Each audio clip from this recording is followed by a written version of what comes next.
Hi friend, Gyandeep के online channel पर आपका स्वागत है। देखिए, आज हम पढ़ाएंगे फीटर सेकेंड ईयर के लिए एक चैप्टर जिसका नाम है फोर्जिंग। तो फोर्जिंग, पहली चीज तो फोर्जिंग होती क्या है, फोर्जिंग कहते किसे हैं। तो फोर्जिंग एक कार्यक्रिया है जिसके अंतर्गत हम किसी भी जाब को गर्म करते हैं और गर्म करने के बाद उसे एक निश्चित आकृति एवं आकार देते हैं। ठीक, तो कोई भी जाब हो उसे हम भट्ठी में फोर्ज में गर्म करते हैं और एक गर्म करने के बाद एक जो भी उसको हमको बनाना है, कोई भी आकार देना है, कोई भी आकृति देना है, वो हम उसमें देते हैं, तो वो कहलाती है फोर्जिंग। फोर्जिंग होती है दो प्रकार की, मुख्यतः दो प्रकार से फोर्जिंग को बांटा गया है। पहला होता है हैंड फोर्जिंग और दूसरा है मशीन फोर्जिंग। तो हैंड फोर्जिंग क्या होता है? हैंड फोर्जिंग किसी भी वह फोर्जिंग क्रिया जिसके अंतर्गत जाब को हम गर्म करने के बाद हैंड टूल की सहायता से एनविल पर कार्य करते हैं, वह होता है हैंड फोर्जिंग। ठीक, जो भी प्रक्रिया फोर्जिंग की होगी वह जब हम एनविल पर हैंड टूल की सहायता से करते हैं तो उसे हम हैंड फोर्जिंग के नाम से जानते हैं। दूसरा होता है मशीन फोर्जिंग। मशीन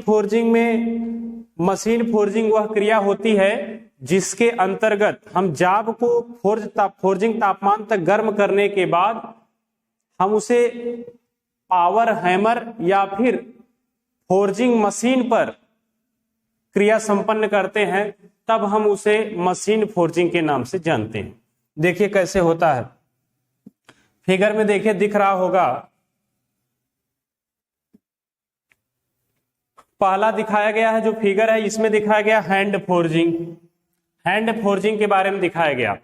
अब कैसे हो रहा है कार्य, नीचे देखिए ये एनविल है, ये एनविल है, एनविल पर हम कार्य कर रहे हैं।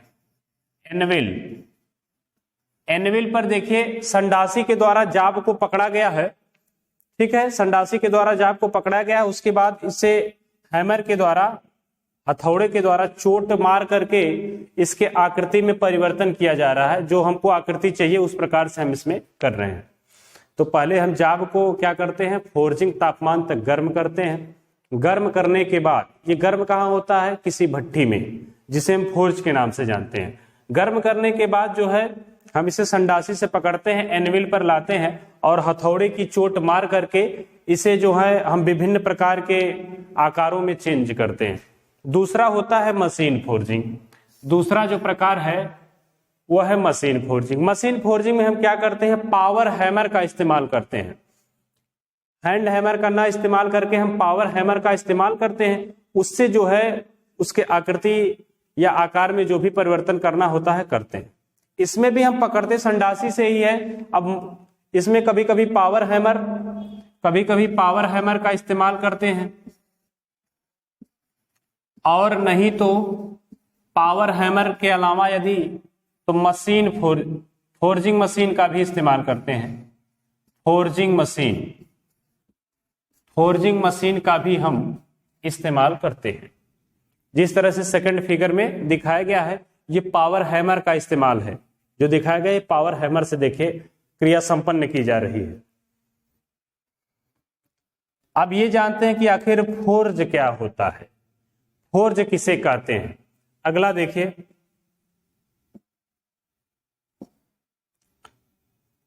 आगे है फोर्ज। तो फोर्ज किसे कहते हैं, फोर्ज क्या होता है? तो फोर्ज एक प्रकार की भट्ठी होती है जिसमें हम किसी भी जाब को अथवा अपने कार्यखंड को हम उसमें फोर्जिंग तापमान तक गर्म करते हैं।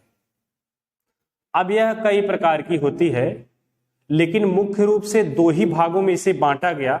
एक तो बांटा गया पहला स्टेनरी फोर्ज, दूसरा बांटा गया पोर्टेबल फोर्ज। अब स्टेनरी फोर्ज क्या होता है? स्टेनरी फोर्ज वह फोर्ज है जो अस्थाई होती है, मतलब कि उसे एक स्थान पर ही रखकर कार्य किया जाता है, इसे हटाया नहीं जा सकता, किसी एक जगह पर इसे फिक्स कर दिया जाता है। यह स्टेनरी फोर्ज होती है। इसमें क्या होता है, देखिए इस तरह से कुछ बना होता है।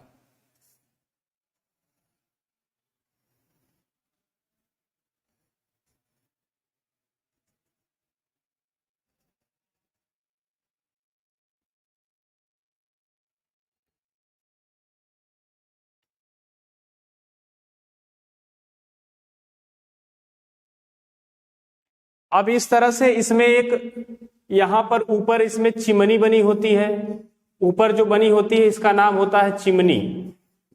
चिमनी के द्वारा धुआं बाहर निकलता है। और नीचे हुड बना होता है। हुड का क्या कार्य है? हुड का कार्य यह है कि जो भी यहां पर, जब हम यहां पर आग लगाते हैं तो कुछ धुआं निकलते हैं, ये जो धुआं निकलते हैं इसको एकत्रित करता है। हुड का कार्य है कि धुएं को एकत्रित करता हो, चिमनी के रास्ते बाहर निकालता है। ठीक, यहाँ पर टांगे लगी होती हैं, चिमनी की कुछ टांगे यहाँ पर 2 या 3 4 पर भी होती हैं, तो 4 टांगे मैक्सिमम में 4 टांगों पर होता है, टांगे भी लगी होती हैं। यहाँ पर जो है हम अपना ईंधन जो है रख करके जलाते हैं। ठीक है, तो स्टेनरी फोर्ज हो गई। स्टेनरी फोर्ज का मतलब अस्थाई, इसे हम एक स्थान से दूसरे स्थान पर नहीं ले जा सकते, सिर्फ एक ही स्थान पर रखकर कार्य करते हैं। इसका कार्य क्या है? इसमें हम किसी भी जाप को फोर्जिंग तापमान तक गर्म करते हैं, गर्म करने के बाद इसे हम फोर्जिंग की क्रिया इस पर जाप पर हम करते हैं। ठीक, दूसरा है पोर्टेबल फोर्ज। पोर्टेबल फोर्ज क्या होता है? पोर्टेबल फोर्ज वह फोर्ज होता है जो एक स्थान से दूसरे स्थान तक हम उसे ले जा सकते हैं, और यह जो होता है इसमें यह लोहे की प्लेटों के बनाए जाते हैं पोर्टेबल को। और स्टेनरी फोर्ज जो होती है इसमें जहां पर भट्टी, जहां पर आग लगती है वह अग्निशामक ईंटों से, मतलब अग्निसह ईंटों से बनाई जाती है, जो आग को सहन कर सके, जो आग को सहन कर सकती है, जो आग को सहन कर सकती है। पोर्टेबल फोर्ज में क्या करते हैं? पोर्टेबल जो फोर्ज है इसमें माइल्ड स्टील की प्लेट लगी होती है, माइल्ड स्टील की प्लेट द्वारा ये बनाई जाती है, माइल्ड स्टील की प्लेट के द्वारा इसका हम निर्माण करते हैं पोर्टेबल फोर्ज का। ये क्या होती है कि 4 टांगों पर टिकी होती है, और इसके ऊपर जो है बॉक्स आकार का या कभी कभी गोलाकार आकार का, चौकोर या फिर गोलाकार आकार की उसमें जगह होती है। इसको क्या करते हैं? एक स्थान से दूसरे स्थान तक ले जा सकते हैं, लेकिन स्टेनरी फोर्ज को एक स्थान से दूसरे स्थान तक नहीं ले जा सकते। स्टेनरी फोर्ज कैसे बनती है? अग्निसह ईंटों के द्वारा, मिट्टी के द्वारा, इन्हीं दोनों के द्वारा जो है इसे बनाया जाता है। और इसमें बहुत, यदि हाई टेम्परेचर में यदि गर्म करना हो तब भी कोई दिक्कत नहीं है। यह स्थायी भट्टी होती है, बहुत हाई टेम्परेचर में गर्म करने के लिए भी इसका उपयोग करते हैं स्टेनरी फोर्ज का। ठीक, तो अब आगे देखते हैं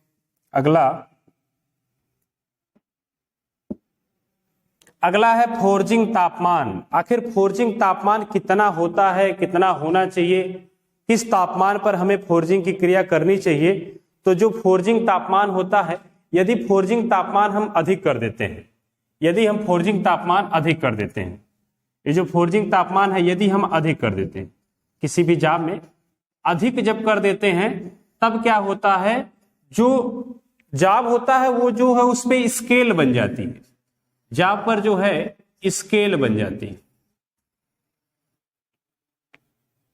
फोर्जिंग तापमान यदि हम अधिक कर देते हैं, फोर्जिंग तापमान का यह मतलब है कि जिस तापमान पर हम फोर्जिंग क्रिया करते हैं उसे हम फोर्जिंग तापमान के नाम से जानते हैं। और यदि फोर्जिंग तापमान अधिक हो जाता है तो जो सतह होती है वो स्केल मुक्त नहीं होती है, बल्कि स्केल रहित हो जाती है, मतलब स्केल इस पे हो जाते हैं, ऐसे सारे स्केल बन जाते हैं। ठीक है, जो कि सतह उसकी परिष्कृत नहीं होती, अच्छी नहीं लगती है। यदि तापमान हम फोर्जिंग तापमान कम कर देते हैं, बहुत कम हो, चाहे बहुत अधिक कर दिए तो स्केल बन जाएगी, और यदि बहुत कम कर दिए, हम बहुत कम कर देते हैं तो क्रैक हो जाता है, जाप जो है क्रैक हो जाता है, जाप क्रैक हो जाता है, मतलब फट जाता है। कम तापमान पर यदि उस पे हम चोट मारते हैं तो फट जाता है। इसीलिए जो है अलग अलग स्टील के लिए एक फोर्जिंग तापमान होता है, उसे जो है उसी तापमान पर हम उसे फोर्जिंग तापमान करते हैं, फोर्जिंग की क्रिया करते हैं। और सबसे पहली बात तो ये है, फोर्जिंग की क्रिया हम उस स्टील पर कर सकते हैं जिस स्टील पर 1.7%, मतलब 1.7% कार्बन उसमें हो। हम उसी स्टील में कर सकते हैं जिसमें 1.7% से अधिक या फिर 1.7 तक कार्बन की मात्रा हो। अब देखते हैं, पहला दिया है लो कार्बन, स्टील। देखिए low carbon steel 800 degree Celsius से 1300 डिग्री सेल्सियस तक, high carbon steel 900 degree Celsius से 1150 और हाई स्पीड स्टील 950 से 1100। तो यदि लो कार्बन स्टील है तो हम 800 से 1300 के बीच गर्म कर सकते हैं और उस पर फोर्जिंग की क्रिया हम कर सकते हैं। और यदि हाई कार्बन स्टील है तो 900 से 1150 तक गर्म कर सकते हैं और उस पर हम फोर्जिंग की क्रिया कर सकते हैं। यदि हाई स्पीड स्टील है तो 950 से 1100 तक गर्म कर सकते हैं और उस पर हम फोर्जिंग की क्रिया कर सकते हैं। चलिए आगे इसके बाद पढ़ाया जाएगा फोर्जिंग टूल। अब फोर्जिंग टूल कौन कौन से इसमें प्रयोग में लाए जाते हैं ये बताया जाएगा। तो फोर्जिंग टूल में सबसे पहले तो एनविल की बात करते हैं। एनविल देखिए, एनविल क्या होती है? फोर्जिंग टूल क्या? फोर्जिंग टूल वो होती है जो फोर्जिंग क्रिया में उपयोग में लाई जाती है। जैसे एनविल हो गया, हैंड हैमर हो गया, पावर हैमर हो गया, ये सभी टूल ही हैं। और संडासी हो गई। तो एनविल के बारे में बात करते हैं। एनविल देखिए, एनविल जो है हमारे वर्कशॉप में रखी गई है और हर फोर्जिंग जो है जहां भी फोर्जिंग की क्रिया करना हो, स्मिथी शॉप हो, स्मिथी शॉप के नाम से जानते हैं जहां पर फोर्जिंग होती है, हर स्मिथी शॉप में ये एनविल रखी जाती है। एनविल में देखिए, एनविल के भाग कुछ देख लीजिए। सबसे पहले तो एनविल किस चीज की बनाई जाती है? तो एनविल कास्ट आयरन की बनाई जाती है। एनविल जो है कास्ट आयरन की बनाई जाती है। कास्ट आयरन या कास्ट आयरन की बनाई जाती है या फिर माइल्ड स्टील की बनाई जाती है या माइल्ड स्टील की बनाई जाती है। कभी कभी माइल्ड स्टील ऑप्शन में रहता है और कास्ट आयरन नहीं रहता। जब कास्ट आयरन की ये बनाई जाती है तब जो है लगभग 20 mm की मोटाई तक हाई कार्बन स्टील के प्लेट को इसमें वेल्डिंग कर दिया जाता है। ऊपर की साइड, ये ऊपर जो है 20 mm मोटाई तक हाई कार्बन स्टील की प्लेट जो है इस पे हम वेल्डिंग कर देते हैं, जिससे जो भी इस पे जो हम चोट मारते हैं हथौड़े से या फिर हैमर से, तो ये टूट कर अलग ना हो। क्योंकि कास्ट आयरन में भंगुरता के गुण पाए जाते हैं। यदि उस पे हम चोट मारेंगे तो टूट के 2 खंडों में विभक्त हो जाएगी। माइल्ड स्टील की पूरी ज्यादातर माइल्ड स्टील की ही प्रयोग में लाई जाती है।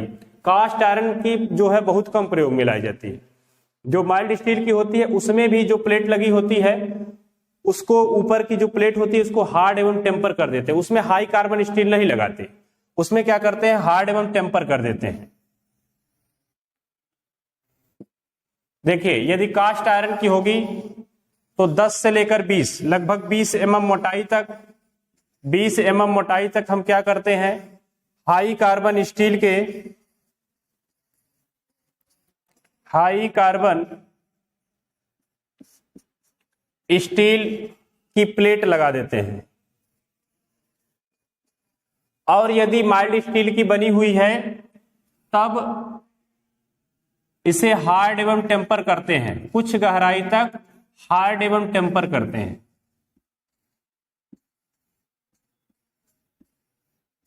मतलब हार्डनिंग और टेम्परिंग की क्रिया करते हैं, जो हार्ड एवं टेम्पर के नाम से जानी जाती है। उसके बाद अब यह कई रूपों में पाई जाती है। 50 किलो की एनविल भी होती है, 150 तक पाई जाती है। मतलब 50 से 150 के वजन में ये पाई जाती है। 50 किलो से लेकर 150 केजी तक ये पाई जाती है। अब इसके कुछ भाग हैं, उसको देखते हैं। भाग देखिए, इसे हॉर्न के नाम से जानते हैं, हिंदी में इसे सींग कहते हैं। सींग कहते हैं हिंदी में, सींग या हॉर्न के नाम से जानते हैं। ये स्टेप बना होता है। यदि किसी जाप को हमको मोड़ना है तो इसी पर रख करके हम हथौड़े की चोट मारते हैं तो मुड़ जाता है। ये पूरा फेस होता है, ये फेस जिसको हार्ड एवं टेम्पर किया जाता है, या फिर इसी फेस को 20 mm गहराई तक क्या करते हैं, हाई कार्बन स्टील की प्लेट लगा देते हैं। इसको पिच्छल होल के नाम, मतलब पिच्छल छिद्र के नाम से जानते हैं। पिच्छल छिद्र, पिच्छल छिद्र के नाम से जानते हैं। पिच्छल छिद्र के नाम से जानते हैं। और जो ये चौकोर आकार का होगा, जो चौकोर आकार का होल बना होता है, इसे हार्डाई होल कहते हैं। इसे हार्डाई होल के नाम से जानते हैं। ये लिखा गया हार्डाई होल, इसे हार्डाई होल के नाम से जानते हैं। नीचे बेस होता है, यह जो हम वर्कशॉप में किसी स्टैंड पर रखते हैं, नीचे एक स्टैंड इस तरह से बना होता है, इसमें इस तरह से बने होते हैं, तो इसी में हम एनविल रखते हैं। ठीक है, इसका प्रयोग किसी भी मतलब एनविल का प्रयोग कहां करते हैं? किसी भी जाब को सहारने के लिए एनविल का हम उपयोग करते हैं। किसी भी जाब को सहारने के लिए, टेकने के लिए हम एनविल का ही प्रयोग करते हैं। ठीक।